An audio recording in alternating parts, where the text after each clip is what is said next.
Selamat sore adik-adik remaja yang dikasihi Tuhan. Shalom, salam sejahtera, salam sehat. Bagaimana keadaan saudara selama pandemi COVID-19 ini? Kiranya Tuhan tetap memberikan kesehatan pada kita, keluarga kita. Tuhan menjaga dan melindungi kita. Senang sekali rasanya kita bisa berkumpul pada petang hari ini dalam persekutuan doa pemuda remaja GKI Kabangan. Dan sebelum kita membaca firman Tuhan, marilah kita datang kepada Tuhan untuk memohon bimbingan dan penyertaan Tuhan. Kita berdoa. Tuhan Bapa di surga, ini anak-anak-Mu rindu untuk mencari kebenaran firman Tuhan, untuk mencari kehendak Tuhan. Mari Tuhan, berbicaralah kepada kami, supaya kami boleh mengerti apa yang menjadi kehendak-Mu untuk kami lakukan dalam kehidupan kami sehari-hari. Tolonglah hamba-Mu yang akan menyampaikan firman-Mu, dengan segala keterbatasannya, Tuhan sendiri akan memampukannya, sehingga hamba-Mu boleh menyampaikan apa yang menjadi kehendak Tuhan untuk kami semuanya. Urapilah lidah bibir hamba-Mu, agar dapat berkata-kata dan dapat dimengerti oleh kami semuanya. Roh Kudus memampukan kami untuk kami bisa mengerti akan kebenaran firman Tuhan. Dan kami membuka hati kami untuk Tuhan tabur akan firman-Mu. Dan firman-Mu itu akan bertumbuh dan berbuah di dalam kehidupan kami. Inilah Tuhan kerinduan kami untuk mendengarkan akan sabda firman-Mu. Dan kami akan terima firman-Mu di dalam nama Tuhan Yesus Kristus. Amin. Pembacaan firman Tuhan pada petang hari ini yaitu dari kitab Yosua pasalnya 24 ayat 15 sampai dengan 24. Yosua pasal 24 ayat 15 sampai dengan 24. Saya bacakan demikian firman Tuhan. Tetapi jika kamu anggap tidak baik untuk beribadah kepada Tuhan, pilihlah pada hari ini kepada siapa kamu akan beribadah. Allah yang kepadanya nenek moyangmu beribadah di seberang sungai Efrat, atau Allah orang Amori yang negerinya kamu diami ini? Tetapi aku dan seisi rumahku, kami akan beribadah kepada Tuhan. Lalu bangsa itu menjawab, jauhlah daripada kami meninggalkan Tuhan untuk beribadah kepada Allah lain. Sebab Tuhan Allah kita, Dialah yang telah menuntun kita dan nenek moyang kita dari tanah Mesir, dari rumah perbudakan, dan yang telah melakukan tanda-tanda mujizat yang besar ini di depan mata kita sendiri, dan yang telah melindungi kita sepanjang jalan yang kita tempuh, dan di antara semua bangsa yang kita lalui. Tuhan menghalau semua bangsa dan orang Amori, penduduk negeri ini, dari depan kita. Kami pun akan beribadah kepada Tuhan, sebab Dialah Allah kita. Tetapi Yosua berkata kepada bangsa itu, tidaklah kamu sanggup beribadah kepada Tuhan, sebab Dialah Allah yang kudus. Dialah Allah yang cemburu. Ia tidak akan mengampuni kesalahan dan dosamu apabila kamu meninggalkan Tuhan dan beribadah kepada Allah asing. Maka ia akan berbalik daripadamu dan melakukan yang tidak baik kepada kamu, serta membinasakan kamu.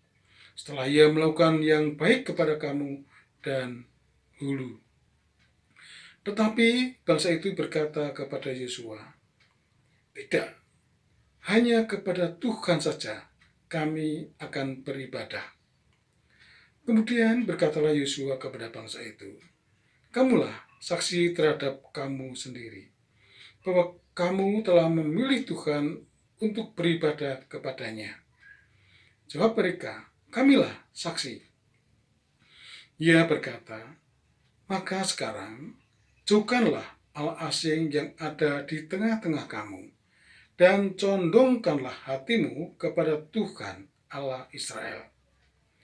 Lalu jawab bangsa itu kepada Yosua, "Kepada Tuhan Allah kita kami akan beribadah, dan firman-Nya akan kami dengarkan."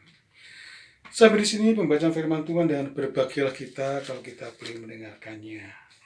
Amin. Saudara yang dikasihi Tuhan, untuk renungan pada petang hari ini melalui bacaan tadi, maka saya akan memberikan tema, yaitu keputusan dan konsekuensinya. Keputusan dan konsekuensinya.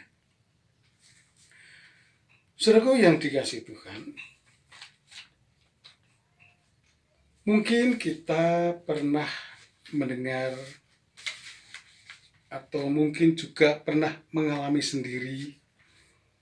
Sebagai anak muda tentu kita pernah yang mendengar, "Pernah enggak kamu menembak? Pernahkah kamu ditembak?" Nah, saudaraku, ditembak di sini bukan berarti menembak burung dan sebagainya itu ya, tapi istilah anak muda begitu ya, kalau ingin mencintai seseorang, ingin menyampaikan isi hatinya, itu biasa diistilahkan dengan menembak, atau dalam arti mengambil keputusan ya, untuk memilih dia menjadi pasangan hidupnya. Saudaraku, saya akan mengisahkan tentang kehidupan Galih dan Ratna. Karena Galih dan Ratna ini barusan saja juga mereka melakukan pertunangannya. Ketika Galih ditanya, "Galih, mengapa kamu kok mengambil keputusan untuk mengambil Ratna itu menjadi pendamping hidupmu?" Nah, Galih yang ditanya seperti itu, dia menjawab, "Ya Om, saya kan sudah lama menjomblo ya. Mengingat saya juga sudah kenal lama dengan Ratna, dan saya juga perhatikan Ratna itu anaknya yang baik. Jadi setelah saya pikirkan dan saya pertimbangkan, lalu saya ambil keputusan, Ratna ini cocok buat saya. Maka saya memutuskan untuk meminang Ratna menjadi pendamping saya."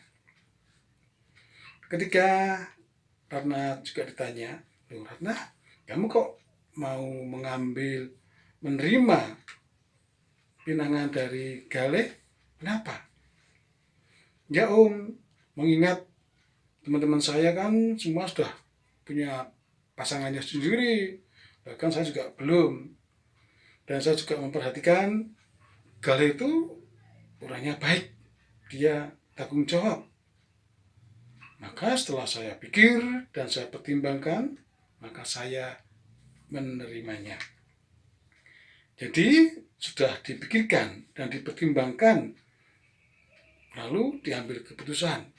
"Ya Om." Nah, demikian kata Galih dan Ratna. Dia sebelum mengambil keputusan itu, sebelum memutuskan itu, dia memang sudah memikirkannya lebih jauh, sudah mempertimbangkannya lebih matang. Setelah itu dia ambil satu keputusan. Lalu ditanya lagi, "Galih, Ratna, apa tahu kalian bahwa setiap keputusan itu ada konsekuensinya?" "Tahu Om." "Apa konsekuensinya dari kamu mengambil keputusan itu?" "Ya, kalau saya sudah memutuskan seperti itu, saya akan setia kepada Ratna, saya akan sayang kepada Ratna, dan saya akan lebih mendekat dengan Ratna." Nah, kalau kamu Ratna, gimana kamu? Konsekuensinya ketika kamu menerima pinangan itu. Ya, sama Om, saya juga akan setia kepada Galih dan saya tidak akan mencari yang lain. Saya akan sayang kepadanya dan saya tetap akan merindukan dia dekat dengan saya. Nah, saudara, itu satu gambaran ketika seseorang itu mengambil suatu keputusan, maka di situ mengandung satu konsekuensi yang harus dijalani. Kita melihat bagaimana kehidupan bangsa Israel sebagai bacaan tadi ya. Di dalam kitab Yosua pasal 24 ayat 15 sampai 24 tadi itu mengisahkan apa yang telah dilakukan Yosua di akhir hidupnya. Setelah perjalanan panjang dia memimpin bangsa Israel dan inilah di akhir hidupnya, di akhir peranannya setelah ia berhasil menyelesaikan tugasnya memimpin bangsa Israel masuk ke tanah Kanaan, Yosua menantang bangsa Israel untuk mengambil keputusan seperti yang telah ia lakukan. Tadi kita melihat bahwa Yosua sudah mengambil keputusan bahwa ia dan keluarganya ia akan beribadah hanya kepada Tuhan Allah. Itu keputusan Yosua dan keluarganya. Lalu ketika ditantang seperti itu, maka bangsa Israel pun dituntut juga untuk berani mengambil keputusan. Apa keputusan bangsa Israel? Ternyata bangsa Israel akan mengikut dan menyembah Tuhan. Nah itu, jadi dia mengambil keputusan akan tetap ikut dan menyembah Tuhan. Tentu di sini bangsa Israel bukan sekedar ikut-ikutan seperti Yosua. Ketika Yosua mengambil keputusan terus malu-malu gitu ya. Nah, di sini bangsa Israel memang sudah merasakan sendiri bagaimana Tuhan itu menyertai dalam perjalanannya. Bagaimana Tuhan itu menolong bangsa Israel di dalam perjalanannya menuju tanah Kanaan. Itu saudaraku satu keputusan dan konsekuensinya. Lalu apa konsekuensinya ketika bangsa Israel itu mengambil keputusan seperti itu? Maka nanti kita melihat bagaimana dia itu akan setia kepada Tuhan dan dia tidak mau menyembah ilah-ilah yang dilakukan oleh bangsa Amori, orang-orang yang berada di tempat itu. Dia tidak mau ikut-ikutan menyembah berhala-berhala. Dia akan menyembah hanya kepada Tuhan Allahnya. Dia akan tetap setia kepada Tuhan. Dia akan hidup dekat dengan Tuhan. Dan dia tidak akan berpaling daripada Tuhan. Nah, saudaraku, itu contoh satu kehidupan bangsa Israel yang dipimpin oleh Yosua.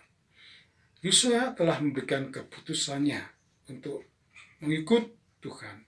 Beserta dengan konsekuensinya, Yosua dan keluarganya dia akan tetap setia kepada Tuhan.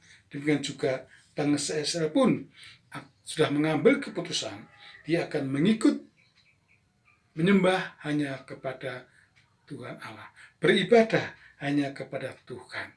Dan sebagai konsekuensinya, dia akan setia kepada Tuhan. Nah, saudaraku, apa pelajarannya untuk kita sebagai anak-anak muda? Saudaraku yang dikasih Tuhan, kita mungkin pernah mendengar lagu Mengikut Yesus Keputusanku. Ya?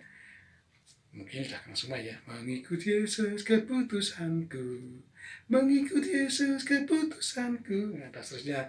Ku tak ingkar, ku tak ingkar. Nah, keputusanku mengikut Yesus. Konsekuensinya apa? Ya, tidak ingkar. Ya, tetap setia mengikuti Yesus. Nah, saudaraku, marilah kita yang telah mengambil keputusan untuk mengikuti Yesus, marilah kita juga akan iringi, imbangi, sertai dengan kesetiaan kita, ketekunan kita, kerinduan kita kepada Tuhan, mengikuti Yesus untuk selama-lamanya. Saudaraku, keputusan dan konsekuensinya itu akan terjadi dalam kehidupan kita dan sudah terjadi dalam kehidupan kita, dan kita memohon Tuhan untuk memberikan kekuatan kita sehingga kita bisa melakukan apa yang telah menjadi keputusan kita di dalam kita beribadah dan mengikut Tuhan. Kiranya Tuhan memberkati dan memampukan kita di dalam kita melakukan kehendak-Nya. Amin. Kita berdoa. Terima kasih ya Tuhan, kalau kami boleh mendengarkan firman-Mu, dan kiranya firman-Mu ini boleh meneguhkan kami, mengingatkan kami di dalam kami mengikut dan mengambil keputusan di dalam kami beribadah kepada Tuhan. Mampukan kami ya Tuhan, untuk kami bisa melakukan firman-Mu ini dalam kehidupan kami sehari-hari. Kami akan nyatakan keputusan itu dengan kami setia mengikut Tuhan. Terima kasih ya Tuhan. Di dalam nama Tuhan Yesus Kristus, kami telah berdoa. Amin.